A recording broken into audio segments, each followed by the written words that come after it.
नमस्कार विद्यार्थी मित्रांनो आपलं या ठिकाणी स्वागत. आपण आरोग्य विभागाची तांत्रिक डायरी या ठिकाणी बघतो आहोत. आरोग्य विभागाला जे 40 प्रश्न असतात 80 गुणांसाठी त्यांची संपूर्ण तयारी आपल्याला या ठिकाणी करायची आहे. आजचं लेक्चर आपलं असणार आहे याआधी विचारलेले विविध प्रश्न. तुम्हाला नेमकं कळायला पाहिजे की कशा पद्धतीचे प्रश्न आरोग्य विभागाचे विविध पदांसाठी विचारले जातात.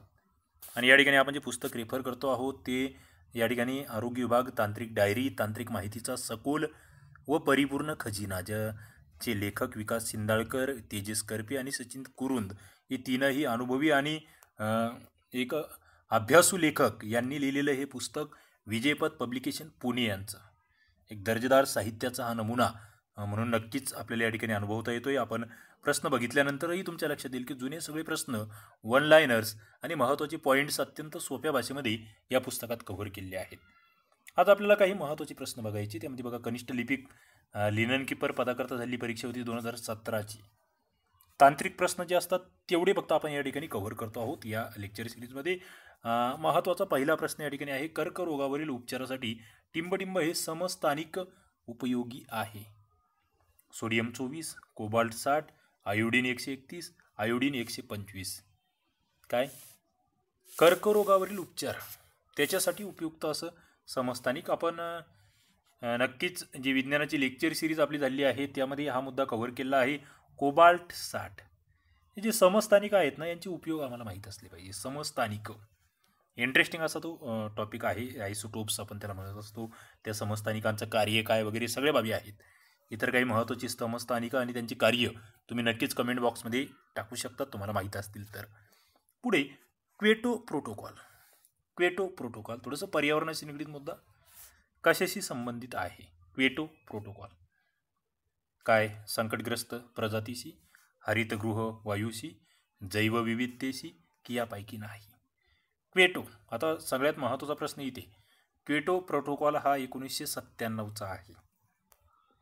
याच्यामध्ये बरेच मुद्दे आहेत. मग ते कार्बनचं उत्सर्जन वगैरे अनेक बाबी. महत्त्वाचा आणि चर्चेतला हा चालू घडामोडीचा सुद्धा आणि विज्ञानाचा सुद्धा दोन्हीचाही प्रश्न आहे. आणि या ठिकाणी मग इथे ऑप्शन जर तुम्ही बघितले तर तुमचं उत्तर येतं ते म्हणजे 2, हरितगृह वायू. मग या हरितगृह वायूमध्ये कशा कशांचा समावेश होतो? कोणकोणते वायू आहेत जे याच्यामध्ये सहभागी होतात ते तुम्हाला माहीत असले पाहिजे. ग्रीन हाऊस इफेक्ट असं आपण त्याला म्हणत असतो. पुढे तिसरा प्रश्न, नॅनो तंत्रज्ञान ही संज्ञा साधारणपणे किती आकाराच्या पदार्थाच्या संदर्भात वापरले जाते? नॅनो हा जो शब्द आहे ना, हा कोणत्या आकारमानासाठी वापरला जातो? हा प्रश्न माझ्यासाठी महत्त्वाचा आहे किंवा आपल्यासाठी महत्त्वाचा आहे. 1 ते 100 नॅनोमीटर, 1 ते 10 मायक्रोमीटर, 100 नॅनोमीटरपेक्षा मोठा की यापैकी नाही? नॅनो तंत्रज्ञान, नॅनो टेक्नॉलॉजी हा एक इंग्रजी शब्दप्रयोग त्याच्यासाठी वापरला जातो. 3 नंबरचा प्रश्न. आणि नॅनो तंत्रज्ञानामध्ये 1 ते 100 नॅनोमीटर हा आकार आहे पदार्थाचा जो या ठिकाणी वापरला जातो, जो महत्त्वाचा आहे. पुढे वाढ, खुंटणे, अतिसार, केस व त्वचेतील बदल ही पुढीलपैकी कोणत्या रोगाची लक्षणं आहेत? वाढ खुंटत असेल, अतिसाराचा त्रास होत असेल, केस आणि त्वचा जी आहे याच्यामध्येही काही विशिष्ट बदल होत असतील तर कोणता रोग तुम्ही समजणार? झुरणी, कुपोषण, सुखारोग की क्षयरोग? 4 नंबरचा प्रश्न. मित्रांनो, वाढ खुंटणे नावातच आहे. ग्रामीण भागामध्ये कदाचित तुम्ही हा शब्दप्रयोग ऐकलेला असेल. आता इथे आपल्याला माहिती आहे वाढ खुंटणे किंवा अतिसार ही क्षयरोगाची लक्षणं तर नाही आहे. सुखारोग सुद्धा तुम्ही याच्या आधी ऐकलेला नसणार आहे. राहिलं कुपोषण की झुरणी, कुपोषणामध्ये अतिसार वगैरे येत नाही. मग राहिलं एकच झुरणी. झुरणी हा रोग बघा परीक्षेला विचारलेले प्रश्न आहेत. परीक्षेला काय विचारलं जातं हे जर आधी तुम्हाला कळालं तर मला वाटतं मग काय वाचायचं हे कळायला तुम्हाला वेळ लागणार नाही. पुढे राष्ट्रीय गलगंड नियंत्रण कार्यक्रम जो आहे तो कशासाठी राबविला जात आहे? राष्ट्रीय गलगंड नियंत्रण कार्यक्रम कशासाठी राबविला जात आहे? आयोडीन अभाव आजार नियंत्रित करण्याकरिता, हिवताप नियंत्रित करण्याकरिता, क्षयरोग नियंत्रित करण्याकरिता, हगवण निर्मूलन करण्याकरिता. बघा, राष्ट्रीय गलगंड नियंत्रण कार्यक्रम कशासाठी राबवले जाईल? गलगंड या आजाराची जर तुम्हाला कारणं माहीत असतील तर मला वाटतं या प्रश्नाचं उत्तर तुम्हाला देता येईल. 5वा प्रश्न आहे, गलगंड कशामुळे होतो? कशाच्या अभावामुळे होतो? गलगंड होतो आहे आयोडीनच्या अभावामुळे. आणि मग हा जो कार्यक्रम आहे हा आयोडीन अभाव आजार नियंत्रित करण्याकरिता राबविण्यात येतो, हे आम्हाला उत्तर देता येईल. कारण सरळ होतं ना, गलगंड नियंत्रण कार्यक्रम हा हिवतापन, क्षयरोग, हागवण नियंत्रण आणि कशाला त्या ठिकाणी राबवले जाईल. सरळ आहे. आयोडीनचा अभाव, त्याचे संबंधित जे आजार आहेत ते नियंत्रणात आणायचे आहेत, त्याच्यासाठी हा कार्यक्रम.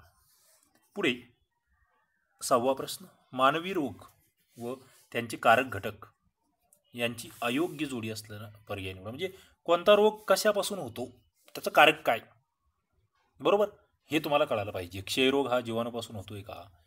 कॉलरा हा जीवाणूपासून होतोय का? टायफॉइड हा विषाणूपासून होतोय का?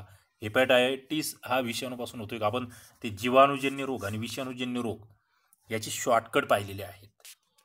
आपण आरोग्य सेवकची जी लेक्चर सिरीज बघितली त्या ठिकाणी तुम्हाला मी सांगितलं होतं की जीवाणूजन्य रोग त्याचं शॉर्टकट काय आहे, मला कमेंट बॉक्समध्ये सांगा. विषाणूजन्य रोग त्याचे ते मोठं शॉर्टकट मी तुम्हाला सांगितलेलं आहे. कमेंट बॉक्समध्ये मला सांगा, ज्यांनी बघितले लेक्चर, ज्यांनी शॉर्टकट पाठ केले किंवा तुमच्याकडे काही असेल तुम्ही पाठ केलं असेल की जीवाणूजन्य रोग, कारण की शॉर्टकटने फार चांगलं लक्षात राहतं. यादी लक्षात घ्या, गोंधळ होतो इथे, तो झाला नाही पाहिजे. 6वा प्रश्न, या ठिकाणी अयोग्य जोडी, टायफॉइड जो विषाणूजन्य नाही आहे तो जीवाणूजन्य आहे. आणि मग या टायफॉइडला मराठी शब्द काय? बघा, टायफॉइड ही इंग्रजी नाव आहे, याला मराठीमध्ये काय म्हणतात मला कमेंट बॉक्समध्ये सांगा. क्षय जीवाणूजन्य आहे, कॉलरा जीवाणूजन्य आहे, हेपॅटायटिस विषाणूजन्य आहे, टायफॉइड मराठी नाव. पुढे 2011ची जनगणना, महाराष्ट्रातील सर्वाधिक लोकसंख्येचा जिल्हा.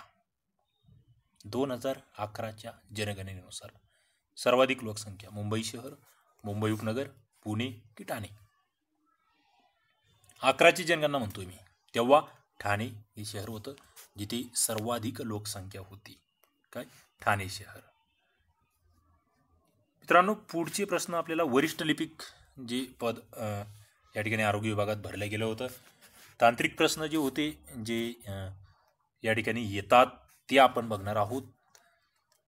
ओझोन वायूच्या थरामुळे कोणते घातक किरण पृथ्वीवर येऊ शकत नाहीत? बघा, ओझोन वायू O3 म्हणतो आपण त्याला, ओझोन वायू. मग ते ओझोनचा थर, त्याला पडलेलं छिद्र वगैरे बरेच चर्चा आहेत. हा थर नेमकं कशाचं काम करतो? कोणती घातक किरणं आहेत जी पृथ्वीवर येऊ देत नाही? प्रश्न इंटरेस्टिंग आहे, रिपीट झालेला आहे, उत्तर चुकायलाच नको असा हा प्रश्न. इन्फ्रारेड, अल्ट्राव्हायलेट, क्ष की विश्वकिरण? 1 नंबरचा प्रश्न आणि उत्तर त्याचं आहे अल्ट्राव्हायलेट किरण किंवा अल्ट्राव्हायलेट रेज ज्याला म्हटलं जातं. ओके. पुढे नेत्रपटल. नेत्रपटलास या विकारामुळे अपारदर्शकता येते. बघा, नेत्रपटल, आपण ते नेत्ररोग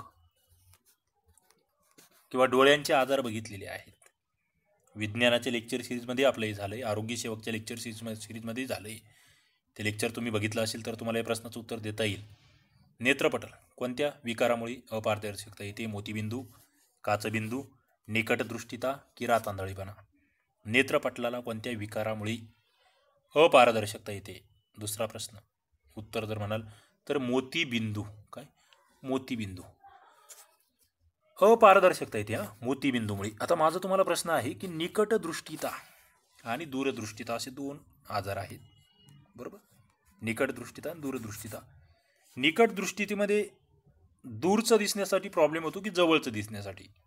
निकटदृष्टीबद्दल विचारतो. निकटदृष्टीचा दोष त्या ठिकाणी आपल्याला दूर करायचा असेल तर कोणत्या भिंगाचा चष्मा वापरला जातो? अंतर्वक्र की बहिर्वक्र? त्याचं मग ती मायनसमध्ये नंबर असतो की प्लसमध्ये? निकटदृष्टीता मुद्दाम विचारतो आहे, ज्यांची कन्सेप्ट क्लिअर आहेत त्यांनाच जमेल. रातांधळेपणा कोणत्या जीवनसत्वाच्या अभावामुळे हा आजार होतो, हा रोग होतो? पुढे जातोय मी. खालीलपैकी कोणत्या रोगामुळे तांबड्या पेशींचा नाश होतो? बघा, तांबड्या पेशी, RBC. RBCला डिस्ट्रॉय करण्याचं काम करतोय कोणता रोग? मलेरिया, कॉलरा, अमांश की कॅन्सर? कोणत्या रोगामुळे तांबड्या पेशीचा नाश होतोय? उत्तर आहे मलेरिया. काय? मलेरिया या रोगामुळे तांबड्या पेशींचा नाश होतोय. पुढे हवेच्या प्रदूषणास जास्तीत जास्त जबाबदार असलेला वायू कोणता? हवेचं प्रदूषण त्याला जास्तीत जास्त जबाबदार आहे असा वायू कोणता? हायड्रोजन, कार्बन मोनॉक्साईड, अमोनिया की कार्बन डायऑक्साईड? हवेच्या प्रदूषणास जास्तीत जास्त जबाबदार असलेला वायू. 4 नंबरचा प्रश्न, उत्तर काय? Carbon monoxide. हवेचं प्रदूषण इंटरेस्टिंग आहे, फार घातक असा हा कार्बन मोनॉक्साईड वायू आहे. पुढे मानवी शरीरातील सर्वात मोठी ग्रंथी. मानवी शरीरातील सर्वात मोठी ग्रंथी कोणती? प्रश्न रिपीट झालाय अनेक वेळा. जठर, यकृत, हृदय की मोठे आतडे? उत्तर आलं पाहिजे यकृत. यकृताचं कार्य काय?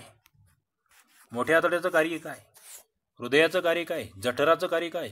जठर कोणत्या आकाराचं असतं? कशासारखा आकार असतो? कोणत्या वर्णासारखा? वर्णमालिकेतील वर्ण ABCD मधील उत्तर आली पाहिजेत. अभ्यास असेल तर पटपट उत्तर देता येतील. पुढे आणि मित्रांनो, या ठिकाणी आपण हे लेक्चर घेताना कोणताही भाऊ करत नाही आहे, कोणताही त्या ठिकाणी असं फापट पसारा नाही आहे. एकदम पॉईंट टू पॉईंट मला तुमच्याशी चर्चा करायची आहे, पुढे घेऊन जायचं आहे. तुम्हाला स्वतःचं मूल्यांकन करायला लावायचं की मी कुठे आहे, मी किती पाण्यात आहे, माझा किती अभ्यास झालेला आहे. हे आपले सगळे लेक्चर तुम्ही जेव्हा बघाल ना या आरोग्य सेवक संदर्भातील, तेव्हा तुम्हाला नक्कीच एक वेगळा अप्रोच येईल की मला सक्सेस व्हायचं असेल तर मला असा अभ्यास करावा लागेल. पुढे महिलांचे सबलीकरण हे उद्दिष्ट प्रथम कोणत्या पंचवार्षिक योजनेमध्ये समाविष्ट करण्यात आले? इंटरेस्टिंग प्रश्न आहे. तुम्हाला कोणत्या लेवलला जाऊन अभ्यास करायचा आहे त्याची जाणीव या ठिकाणी झाली या प्रश्नांमधून तर माझा हेतू साध्य झाला असं मला वाटेल. कोणती योजना आहे ती? 9वी, 10वी, 11वी, 8वी? 6वा प्रश्न आहे आणि उत्तर आहे 9वी योजना. कितवी? 9वी योजना. पुढच्या दुसऱ्या एका परीक्षेचे काही प्रश्न आपण घेतोय जे तांत्रिक प्रश्नामध्ये समाविष्ट आहे. भारतीय विवाह कायदा मुलीच्या लग्नाचे वय किती आहे? किती वर्ष? भारतीय विवाह कायद्याप्रमाणे 15, 22, 18 कितीच? मला वाटतं सोपं आहे एकदम. 18 वर्ष. बरोबर. पुढे जातोय मी. टिंबटिंब हे मोनोकाईक किंवा त्याला सायकोसोमॅटिक म्हणतो ती विकृती आहे कोणती? मोनोकाईक किंवा सायकोसोमॅटिक विकृती कोणती आहे? 47 नंबरचा प्रश्न. आकडी, इपिलेप्सी म्हणतो आपण त्याला, ब्रांकियल अस्थमा, मेंदूदाह की यकृतदाह? मोनोकाईक किंवा सायकोसोमॅटिक विकृती कोणती आहे? 47 नंबरचा हा प्रश्न आणि उत्तर आहे ब्रॉन्कियल अस्थमा. ही ती विकृती आहे. कोणती? Bronchial asthma. पुढे टिंबटिंब हा भावनेचा विकार आहे. भावना, इमोशन्स. बघा इंटरेस्टिंग आहे. मानसिक जे आरोग्य म्हणतो ना आपण त्याच्या संदर्भातले मुद्दे आपण बघितले लेक्चर सिरीजमध्ये. याच्या आधीचे सगळे लेक्चर बघा मित्रांनो. याच्या पुढे सुद्धा जे लाईव्ह लेक्चर आपले होत राहणार आहेत ते बघत चला. भावनेचा विकार कशाला म्हणणार तुम्ही? मॅनियाला, हिस्टेरिया, फोबिया की ॲग्नेशिया? 48 नंबरचा प्रश्न. भावनेचा विकार, हिस्टेरिया. पुढे दारूची व्यसनाधीनता असलेल्या व्यक्तींना टिंबटिंब संस्था मदत करते. दारूचं व्यसन आहे, ती व्यसन सोडायला लावायचं आहे. कोणती संस्था आहे? Narcotics anonymous, red cross, alcoholic anonymous, Indian society of psychiatric nurses? 49 नंबरचा प्रश्न. आणि तुम्ही जर थोडंसं वृत्तपत्र वाचत असाल तर अनेक वेळा तुम्ही या संस्थेबद्दल वाचलं असेल, ऐकलं असेल.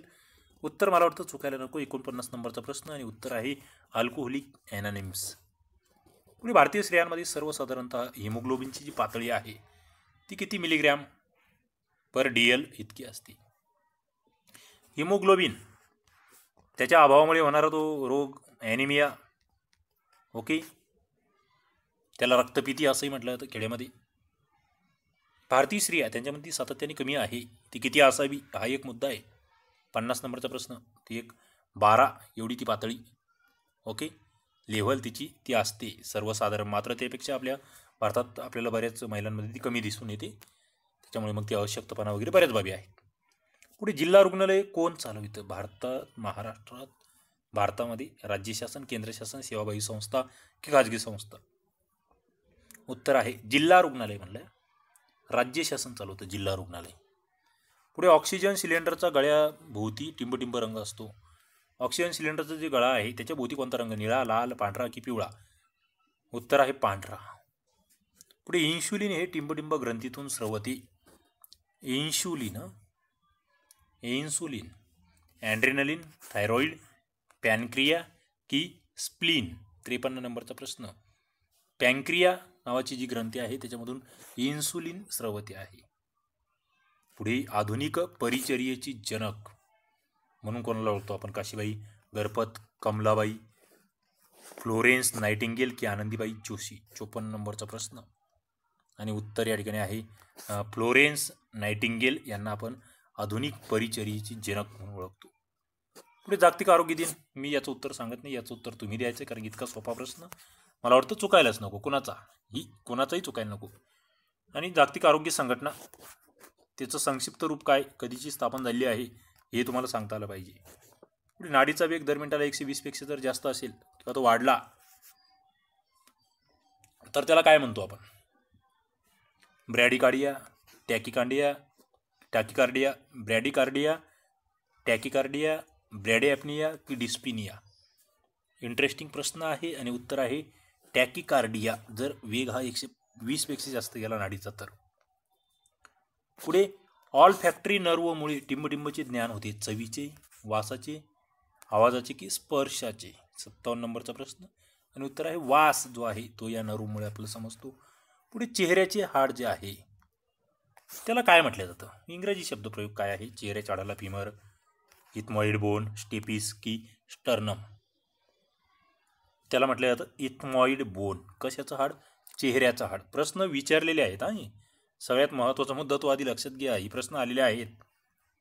पाठीच्या कण्याचा जो अस्थिभंग होतो आणि अस्थिभंग झालं जे रुग्ण असतात त्यांना कोणत्या बिछाण्यावर झोपविलं जातं किंवा कोणता बिछाना त्यांना वापरला जातो? डनलॉप, वॉटरबेड, कॉटन मॅट्रेस की कडक बिछाना? पाठीच्या कण्याचा अस्थिभंग झालेले रुग्ण कडक बिछाण्यावर झोपविले जातात. पुढे प्ल्युरल कॅव्हिटीमध्ये पू जमा होण्याची जी स्थिती आहे त्याला काय म्हणतात? प्ल्युरल कॅव्हिटी म्हटलंय. हिमोथोरॅक्स, एम्पायमा, प्लुरल इफ्युजन की एम्फिझिमा? इंटरेस्टिंग आहे. प्ल्युरल इफ्युजन हे त्याचं उत्तर आहे 3 नंबरचं. तो जो पू जमा होतोय प्ल्युरल कॅव्हिटीमध्ये त्या स्थितीला प्ल्युरल इफ्युजन असं म्हटलं जातं, हे लक्षात घ्या.